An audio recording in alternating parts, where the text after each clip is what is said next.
Hello दोस्तों, good morning. स्वागत है एक बार फिर से आप सभी का एमजेटी एजुकेशन में। दोस्तों आज है 25 दिसंबर। तो सबसे पहले तो आप सभी को मैरी क्रिसमस। आज की वीडियो में हम लोग 25 दिसंबर 2022 के मोस्ट इंपोर्टेंट करंट अफेयर के क्वेश्चंस के बारे में बात करेंगे। वीडियो अगर पसंद आएगी तो लाइक और शेयर जरूर कर देना। कल का क्विकली रिविजन कर लेते हैं। अभी दोस्तों चौधरी चरण सिंह जी जो कि भारत के पूर्व प्रधानमंत्री थे, इनकी जयंती के उपलक्ष्य में राष्ट्रीय किसान दिवस मनाया गया। 23 दिसंबर को प्रत्येक वर्ष मनाया जाता है। हिंदी के लिए साहित्य अकादमी पुरस्कार बद्री नारायण सिंह को दिया गया। साहित्य अकादमी पुरस्कार कल मैंने आपको अच्छे से बताया था, तो आप कल की वीडियो जरूर देखिएगा। ब्रिटेन की एक प्रतिष्ठित पत्रिका में दुनिया के 50 महान एक्टर्स की लिस्ट में शामिल होने वाले इकलौते भारतीय बने शाहरुख खान। सुहेल एजाज खान को सऊदी अरब में भारत का नया राजदूत नियुक्त किया गया। और प्यूमा इंडिया ने नया ब्रांड एम्बेसडर बनाया है अनुष्का शर्मा को।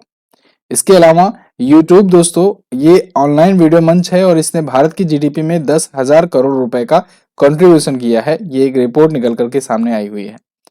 अभी अमेरिका ने घोषणा की है कि वो यूक्रेन को अपनी पैट्रियट मिसाइल रक्षा प्रणाली यानी डिफेंस सिस्टम जो है ये देगा।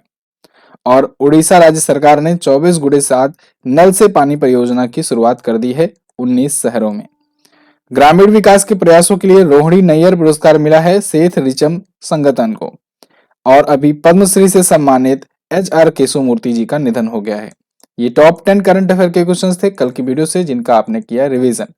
अब बात करेंगे आज के दिन के करंट अफेयर की। तो पहला क्वेश्चन, राष्ट्रीय उपभोक्ता अधिकार दिवस कब मनाया जाता है? ये मनाया जाता है प्रत्येक वर्ष 24 दिसंबर को। नेशनल कंज्यूमर राइट्स डे, यानी जो कंज्यूमर होते हैं, जो उपभोक्ता होते हैं, उनके अधिकारों को दिलाने के लिए यह दिवस मनाया जाता है। कंज्यूमर कौन? जो चीजों को कंज्यूम करते हैं, उपभोग करते हैं। जो भी वस्तु बनती है, एक होता है उसका उत्पादक और एक होता है उसका उपयोगकर्ता या कहें कंज्यूमर, जो आप कस्टमर भी कह सकते हैं, जो उसका उपभोग करता है। तो जो उत्पादन करता है वो प्रोड्यूसर और जो उपभोग करता है वो कंज्यूमर। तो कंज्यूमर को कभी कभी क्या होता है कि उसकी उसकी वैल्यू के मुताबिक प्रोडक्ट नहीं मिल पाते हैं। तो फॉर एग्जाम्पल जैसे कि कभी कभी धोखाधड़ी भी हो जाती है। ठीक है, या तो उसकी वैल्यू के मुताबिक ना मिले या तो कभी कभी धोखाधड़ी हो जाए। तो ऐसे मामलों में न्याय दिलाने के लिए साथ ही साथ कंज्यूमर का राइट्स क्या है, उसको क्या क्या चीजें किस लेवल की किस स्टैंडर्ड की मिलनी चाहिए, ये सब बताने के लिए ये दिवस होता है कंज्यूमर राइट डे। ठीक है, तो ये प्रत्येक वर्ष मनाया जाता है। इसके लिए स्लोगन वगैरह भी है, जागो ग्राहक जागो। ओके, तो कंज्यूमर राइट डे 24 दिसंबर को। और अगर वर्ल्ड में पूछा जाए तो ये सेम दिवस मनाया जाता है 15 मार्च को, यानी विश्व उपभोक्ता दिवस 15 मार्च को। क्लियर? इस बार की थीम रखी गई है फेयर डिजिटल फाइनेंस। 1986 को इसी दिन की स्वीकृति प्राप्त हुई थी, उपभोक्ता संरक्षण अधिनियम। रिवीजन करेंगे आज, ठीक है, क्योंकि कई दिन से हम लोग रिवीजन नहीं किए। 1 दिसंबर को वर्ल्ड एड्स डे, 2 दिसंबर को विश्व कंप्यूटर साक्षरता दिवस, 2 दिसंबर को राष्ट्रीय प्रदूषण नियंत्रण दिवस, 3 दिसंबर को अंतर्राष्ट्रीय दिव्यांगजन दिवस, 4 दिसंबर को भारतीय नौसेना दिवस और 5 दिसंबर को राष्ट्रीय अंतर्राष्ट्रीय स्वयंसेवी दिवस या कहें कि इंटरनेशनल वॉलंटियर डे। और 5 दिसंबर को ही दोस्तों मनाया जाता है विश्व मृदा दिवस। 7 दिसंबर को राष्ट्रीय सशस्त्र सेना झंडा दिवस, 7 को ही अंतर्राष्ट्रीय नागरिक विमानन दिवस, 9 दिसंबर को अंतर्राष्ट्रीय भ्रष्टाचार विरोधी दिवस और 10 दिसंबर को विश्व मानवाधिकार दिवस मनाया जाता है। इसके अलावा 11 दिसंबर को यूनिसेफ दिवस, 12 दिसंबर को अंतर्राष्ट्रीय तटस्थता दिवस, 12 को ही अंतर्राष्ट्रीय सार्वभौमिक स्वास्थ्य कवरेज दिवस और 14 दिसंबर को राष्ट्रीय ऊर्जा संरक्षण दिवस मनाया जाता है। वहीं 16 दिसंबर को विजय दिवस, 18 दिसंबर को अल्पसंख्यक अधिकार दिवस और 20 दिसंबर को अंतर्राष्ट्रीय मानव एकता दिवस मनाया जाता है। 22 दिसंबर को राष्ट्रीय गणित दिवस मनाया जाता है श्रीनिवास रामानुजन जी की जयंती के अवसर पर। अगला, हाल ही में हुई नीलामी में IPL इतिहास के अब तक के सबसे महंगे खिलाड़ी कौन बने? वो बन गए हैं दोस्तों सैम करन। सैम करन ये एक इंग्लैंड के प्लेयर हैं और ऑलराउंडर है। इनको अभी हाल ही में सबसे महंगे दाम में खरीदा गया है। इनको खरीदा है पंजाब किंग्स की टीम ने। किसने? पंजाब किंग की टीम ने खरीदा हुआ है। तो कौन सी टीम खरीदी है ये भी पूछा जाता है। पंजाब किंग्स ने खरीदा है, इंग्लैंड की टीम के हैं। IPL में ऑक्शन चल रहा था, 18.5 करोड़ रुपए में इनको खरीदा गया। बेस प्राइस 2 करोड़ थी। इसके बाद दूसरे सबसे महंगे खिलाड़ी बने कैमरॉन ग्रीन, ऑस्ट्रेलिया के हैं। इनको मुंबई इंडियंस ने खरीदा। फिर बेन स्टोक जो है चेन्नई सुपर किंग ने इनको खरीदा। ये टॉप 5 हैं कुल मिलाकर के। अभी तक के इतिहास में सबसे ज्यादा महंगे जिसको किसको पे किया गया है, सबसे ज्यादा महंगा दाम है, वो यही है। ठीक है, मतलब एक होता है कार्ड से रिटेन करना, ड्राफ्ट कार्ड से, एक होता है ऑक्शन के जरिए बोली लगा करके खरीदना। तो अभी तक ऑक्शन के जरिए बोली लगा करके खरीदने जाने के मामले में तो पिछली बार अगर बात किया जाए तो ईशान किशन टॉप पर थे, और उससे पहले अगर ओवरऑल देखा जाए तो 16.25 करोड़ की प्राइज मनी के साथ क्रिस मॉरिस, जिनको 2021 के आईपीएल में सबसे महंगे दाम में खरीदा गया था, लेकिन आज तक के इतिहास में ये सबसे ज्यादा रहे हैं। और अगर ड्राफ्ट कार्ड वाली बात की जाए तो ड्राफ्ट कार्ड के जरिए केएल राहुल को 17.17 करोड़ में लखनऊ सुपर जायंट ने खरीदा था। लेकिन देखो अगेन मैं बता रहा हूँ, ये ड्राफ्ट कार्ड है। ड्राफ्ट कार्ड के जरिए जब अगर खरीदा जाता है तब फिर क्या होता है कि वो समझ लो कि वो फिक्स प्राइस रहता है, वो टीम का मतलब उसका ऑक्शन नहीं होता है। लेकिन यहाँ पर ना ऑक्शन के जरिए जो होता है, ऑक्शन मतलब बोली लगाते रहे सब, इधर से बोली लगी, अन्य टीमों ने बोली लगाया, तो उसके जरिए सबसे ज्यादा महंगे ईशान किशन बिके थे। और यही जनरली ऑक्शन के जरिए ही आपसे पूछा जाएगा। तो फिलहाल ओवरऑल आज तक चाहे ड्राफ्ट ले लो चाहे ऑक्शन ले लो, सब में सैम करन ने इतिहास बना दिया है। अब बात हो रही है आईपीएल की, तो हम लोग आईपीएल से रिलेटेड कुछ चीजें रिवाइज कर लेते हैं। आईपीएल यानी इंडियन प्रीमियर लीग, और आईपीएल का इस बार होने वाला है 16वां संस्करण। ठीक है, पिछला जो था संस्करण, जो 15वां संस्करण था, उसको जीता किसने था? पिछला संस्करण की विजेता बना था दोस्तों गुजरात टाइटंस। गुजरात टाइटंस एक नई टीम है। टोटल अब 10 टीमें खेला करती हैं आईपीएल। कितनी टीमें? 10। लखनऊ सुपर जायंट्स और गुजरात टाइटंस, ये दोनों नई टीमें आई हुई हैं, जिसमें गुजरात टाइटंस ने पिछली बार का खिताब भी जीत लिया। अभी तक सबसे ज्यादा मोस्ट सक्सेसफुल टीम रही है मुंबई इंडियंस, इसने 5 बार खिताब जीते हैं। सेकेंड मोस्ट सक्सेसफुल टीम रही है चेन्नई सुपर किंग, जिसने 4 बार का खिताब जीता हुआ है। कौन कर रहा है इसका टाइटल स्पॉन्सर कौन है? तो टाटा है। टाटा इसका टाइटल स्पॉन्सर है। 2 सालों के लिए इसने ये स्पॉन्सरशिप हासिल करी थी, तो पिछली बार और इस बार यही स्पॉन्सर होगा। ठीक है, मतलब टाइटल वाला जो स्पॉन्सर जो पढ़ते हैं आप टाइटल के साथ में, टाटा आईपीएल जैसे पढ़ते हैं। क्लियर है? बाकी और जानकारी अगर आपको चाहिए तो आप आईपीएल पर सर्च कीजिएगा, आपको वीडियोस मिलेगी। एमजेटी एजुकेशन आके लिख दीजिएगा, मिल जाएगी वीडियो। अगला क्वेश्चन, रविन्द्रनाथ टैगोर साहित्यिक पुरस्कार 2021-22 किसने जीता? इसको जीता है दोस्तों सुदीप सेन, शोभना कुमार और संजय के रॉय ने। इन तीनों ने जीता है यह पुरस्कार, रविंद्रनाथ टैगोर साहित्यिक पुरस्कार। यहां पर आप देख पाओगे आर्टिकल है, the Rabindranath Tagore literary prize 2021-2022 jointly won by Sandip Sen and Shobhana Kumar. तो इन दोनों ने मिलकर के जीता है, साथ ही साथ संजय के रॉय ने भी जीता हुआ है। ये अलग कैटेगरी में जीते हैं, लेकिन इन दोनों ने एक कैटेगरी में जीता हुआ है। ठीक है, तो ये कला साहित्य और सामाजिक योगदान के क्षेत्र के लिए दिया जाता है। सुदीप सेन को दिया गया है Anthropocene, climate change, contagion, consolation के लिए, और शोभना कुमार को दिया गया है a sky full of bucket list के लिए। वहीं संजय के राय को सामाजिक उपलब्धियों के लिए, कला क्षेत्र में इनके योगदान के लिए टैगोर पुरस्कार दिया गया। तो इन तीनों का नाम आप याद रखेंगे। कल मैंने आपको साहित्यिक पुरस्कार बताए थे, और जितने भी साहित्यिक पुरस्कार हैं जैसे सरस्वती सम्मान, व्यास सम्मान और ज्ञानपीठ सम्मान, इन सब के बारे में कल बहुत अच्छे से बताया गया था। तो आज आप कमेंट बॉक्स में रिवीजन करके लिखो, समझो एक प्रकार से, कि देखते हैं कितने लोगों को कितना साहित्यिक पुरस्कार याद होता है आज। तो कमेंट बॉक्स में बताइएगा जरूर। अगला, हाल ही में किस कंपनी ने 3,720 करोड़ रुपए में रिलायंस इंफ्राटेल का अधिग्रहण किया? देखो, रिलायंस इंफ्राटेल ये लॉस में चल रही थी बहुत दिनों से ये कंपनी, और इसका एक्विजिशन करने की घोषणा की है रिलायंस के जियो ने। रिलायंस की ही ये कंपनी है, और रिलायंस की ये भी एक कंपनी है इंफ्राटेल, लेकिन दोनों अलग अलग कंपनियां हैं। रिलायंस इंफ्राटेल जहां कर्ज में डूबी थी, वहीं रिलायंस जियो आप देख ही रहे हो जगह जगह धमाका कर रहा है। तो इसने 720 करोड़ रुपए में इसको एक्वायर करने की घोषणा कर दी है। ठीक है, और इसके लिए मंजूरी भी मिल गई है।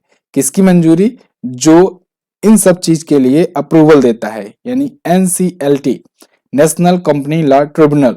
यही जो कंपनियां होती हैं, यही एक्विजिशन और बाकी चीजों के लिए मंजूरी देती है। तो इसने नवंबर महीने में भी मंजूरी दे दी थी कि रिलायंस इंफ्राटेल को अब आप खरीद सकते हो। बेसिकली समझो कि मालिक एक ही है, एक हाथ से उठ करके नाम दूसरे हाथ में जा रहा है, मालिक तो वही अंबानी फैमिली ही है। ठीक है, अच्छा, जब अभी मुकेश अंबानी ने अपना जब 47वां एजीएम किया था, तो उसमें मैंने बताया था कि इन्होंने अपना आने वाला जो समय है उसमें डिस्ट्रीब्यूट किया है, कंपनियों को बांटा हुआ है। उसमें बताया था कि रिलायंस जियो जो है इसको आकाश अंबानी को इन्होंने सौंप दिया है। यानी रिलायंस जियो के जो मालिक हैं ये आकाश अंबानी होंगे। और रिलायंस आपको बताया गया था कि रिलायंस जो मार्ट है, जियो मार्ट, उसकी मालिकाना हक दे दिया गया ईशा अंबानी को, जो उनकी बेटी हैं उनको दिया गया था। रिलायंस इंडस्ट्रीज अभी भी मुकेश अंबानी ही संभाल रहे हैं, तो ये चीजें भी आप याद रखेंगे। रिलायंस इंफ्राटेल जो है, इसका अभी पूरे देश में अगर नेटवर्क की बात करें तो इसके 43,500 टावर्स और 1,70,000 से ज्यादा किलोमीटर ज्यादा इसका फाइबर नेटवर्क फैला हुआ है।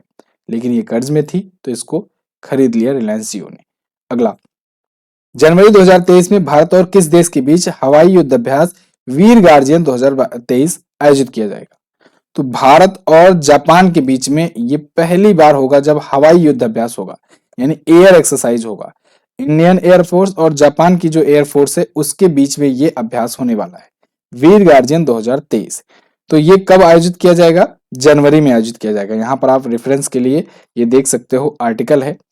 16 जनवरी से 26 जनवरी 2023 तक चलेगा। जापान के हायाकुरी हवाई अड्डे और इरुमा हवाई अड्डे पर यह आयोजित किया जाएगा। पहला संस्करण होगा। अब ये तो है हवाई युद्धाभ्यास या कहे कि वायुसेना का अभ्यास।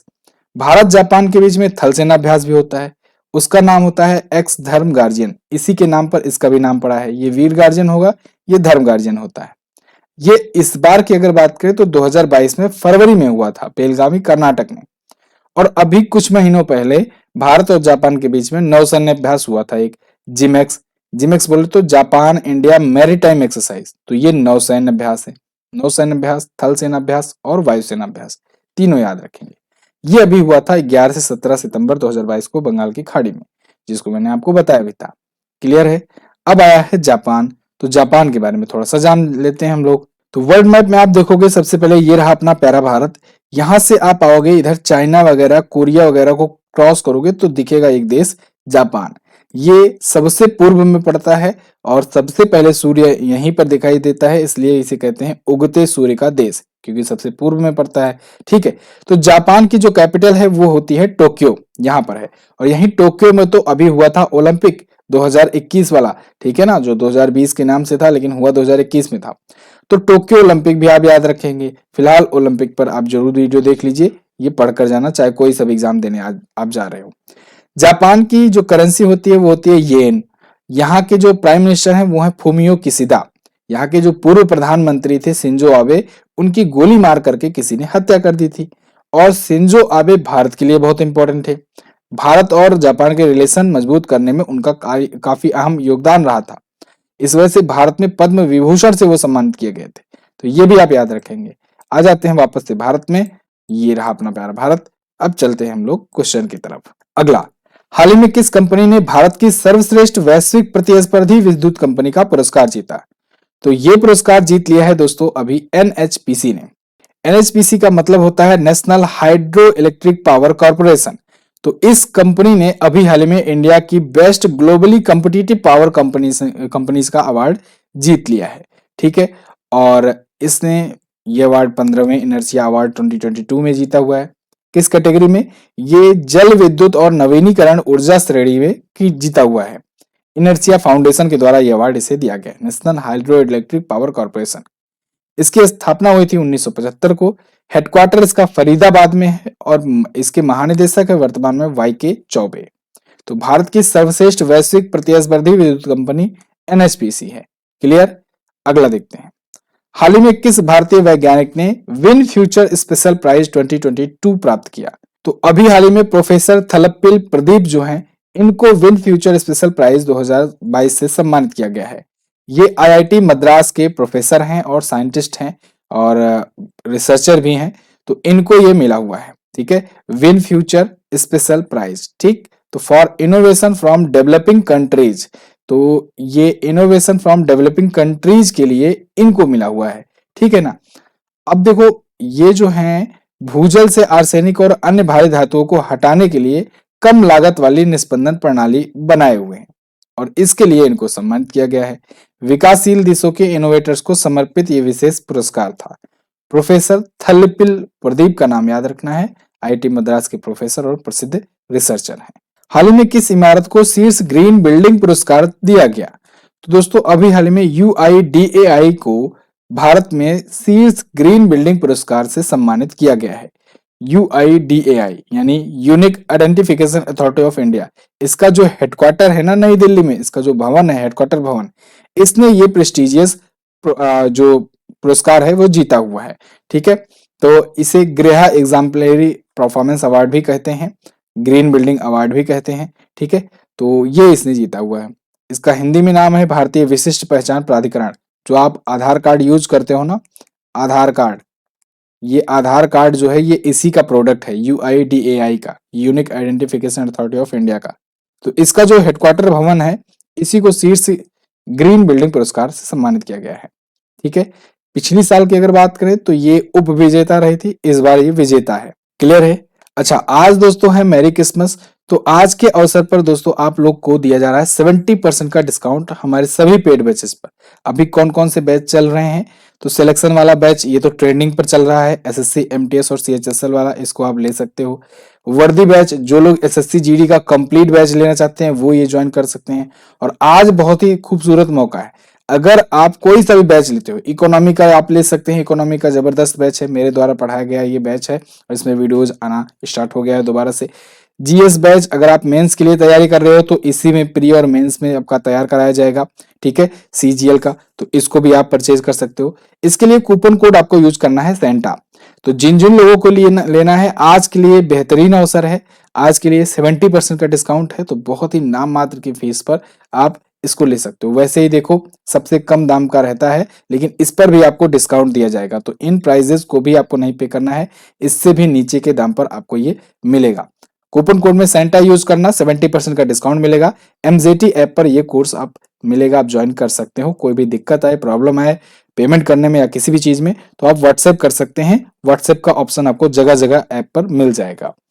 इसके अलावा एक चीज और खास बात, बुक पर डिस्काउंट नहीं है, तो बुक वही प्राइस पर है, यानी जिस प्राइस पर थी। वर्ष 2024 में पेरिस ओलंपिक खेलों का भारत में सीधा प्रसारण किसके द्वारा किया जाएगा?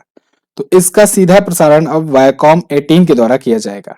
वायाकॉम 18 ने 2024 में जो पेरिस ओलंपिक होने वाला है उसके लिए भारत में ब्रॉडकास्टिंग का एक प्रकार से राइट पा गया है, ये खरीद लिया है। ठीक है ना, तो वायाकॉम 18 जो होगा ये भारत के साथ साथ जो भारत के आसपास के जो देश हैं उनमें भी प्रसारण करेगा 2024 के ओलंपिक का, जो कि पेरिस में होने वाला है। ठीक है, वायाकॉम 18 जो है ये नेटवर्क 18 ग्रुप का ही एक संयुक्त उद्यम है और इसके द्वारा ये राइट मिल गया है, ब्रॉडकास्टिंग राइट होता है। जैसे आप होता है ना, कोई भी टूर्नामेंट होता है तो उसको अलग अलग देशों में ब्रॉडकास्ट किया जाता है, तो अब अलग अलग देशों में जो वहां वहां की कंपनियां होती हैं जिनका अपना अपना देश में नेटवर्क फैला होता है, वहां पर वो ब्रॉडकास्टिंग बिट खरीदती हैं, वहां के लिए भी ऑक्शन होता है। जैसे आप एग्जांपल लो, जैसे आप वर्ल्ड कप देखते हो किसी चीज का, चाहे आप फीफा का वर्ल्ड कप लो, चाहे ICC का वर्ल्ड कप लो, कुछ भी लो, तो भारत में बहुत सारे स्पोर्ट जो चैनल हैं वो ऑक्शन वहां पर करते हैं। जो ऑक्शन जीत जाता है वही प्रसारण करता है अपने यहाँ पर प्लेटफॉर्म पर, और बाकी जो लोग होते हैं, जनता होती हैं, उस प्लेटफॉर्म के पेड सब्सक्रिप्शन या जो भी चीजें हैं वो लेकर के उस प्लेटफॉर्म पर उस मैच को देखते हैं। ठीक है, जैसे आप फॉर एग्जांपल हॉट स्टार पर अगर मैच देखते हो तो हॉट स्टार का आप सब्सक्रिप्शन लेते हो। ठीक है, ऐसे ही सोनी लिव पर लेते हो तो सोनी लिव का लेना पड़ेगा। तो ये चीजें होती है, तो इसके लिए वो ब्रॉडकास्टिंग राइट खरीदे होते हैं पहले। अगला, BBC sport personality of the year award 2022 से किसे नवाजा गया?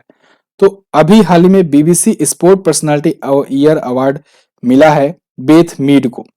बेथ मीड ये रही, ये BBC का स्पोर्ट पर्सनालिटी अवार्ड जीती है 2022 के लिए। BBC बोले तो ब्रिटिश ब्रॉडकास्टिंग कॉर्पोरेशन, तो BBC तो आप जानते ही होंगे बहुत बड़ा प्लेटफॉर्म है, और इसके द्वारा ये स्पोर्ट पर्सनालिटी अवार्ड हर एक वर्ष दिया जाता है।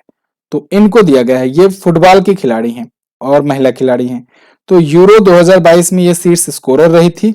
इसके अलावा अभी फाइनल में जर्मनी को हरा करके इनकी टीम जो है इंग्लैंड, इसने फुटबॉल ट्रॉफी जीती थी और इसमें इनकी अहम भूमिका रही थी। 1966 के बाद पहली बार इंग्लैंड ने अपनी प्रमुख ट्रॉफी जीती थी, इस वजह से इनका योगदान रहा था काफी ज्यादा, और इसको देखते हुए इनको sport personality of the year का अवार्ड दिया गया है बेथ मीड को। क्लियर? बिल्कुल। ये थे आज के टॉप 10 करंट अफेयर के क्वेश्चंस। आई होप आपको ये वीडियो इंफॉर्मेटिव लगी होगी। आज संडे है, हो सकता है वीकली करंट अफेयर लेकर के मैं आऊँ लाइव, और जिससे आपका वीकली भी रिवाइज हो जाए। अगर आता है तो चैनल पर ही मिल जाएगा आपको। हमारे जो भी प्लेटफॉर्म है, व्हाट्सएप ग्रुप और टेलीग्राम ग्रुप, इन लोग को आपको ज्वाइन कर लेना है। वहां पर आपको समय समय पर नोटिफिकेशन वगैरह भेज दिया जाएगा। और डिस्काउंट कोड का यूज कीजिएगा, SANTA, सेंटा। और आपको आज के दिन में 70% तक का डिस्काउंट मिलेगा हमारे सभी कोर्सेज पर, और ई बुक्स पर भी। ई बुक भी ध्यान रखिएगा, उस पर भी मिलेगा। हाँ, बुक पर नहीं मिलेगा, ई बुक पर मिलेगा, ये भी बात ध्यान रहे। जो हमारे द्वारा जो पेड कंटेंट दिया जा रहा है एप्लीकेशन पर, उन पर डिस्काउंट है। ठीक है, कोई भी बाकी डाउट है तो आप पूछ सकते हैं। आज आपसे क्वेश्चन है, चौधरी चरण सिंह जी भारत के किस नंबर के प्रधानमंत्री थे? इसके अलावा ज्ञानपीठ पुरस्कार 2021 के लिए किसे दिया गया? दोनों क्वेश्चंस के बारे में आपको जो पता हो डिटेल में जरूर आंसर करना। और इसकी क्विज और पीडीएफ बिल्कुल फ्री में आपको रोजाना की तरह प्रोवाइड की जाती है। तो आप जाइए MJT app Google play store से डाउनलोड कीजिए सर्च करके, और फ्री में बिल्कुल पीडीएफ क्विज वगैरह आप सॉल्व कीजिए। और भी बहुत सारे स्टडी मटेरियल यहाँ पर आपको मिल जाएंगे फ्री में, तो आप उनका एक्सेस कर सकते हैं। चलिए, बहुत बहुत धन्यवाद यहाँ तक वीडियो देखने के लिए। मिलेंगे अगली वीडियो में, तब तक के लिए नमस्कार, जय हिंद, वंदे मातरम।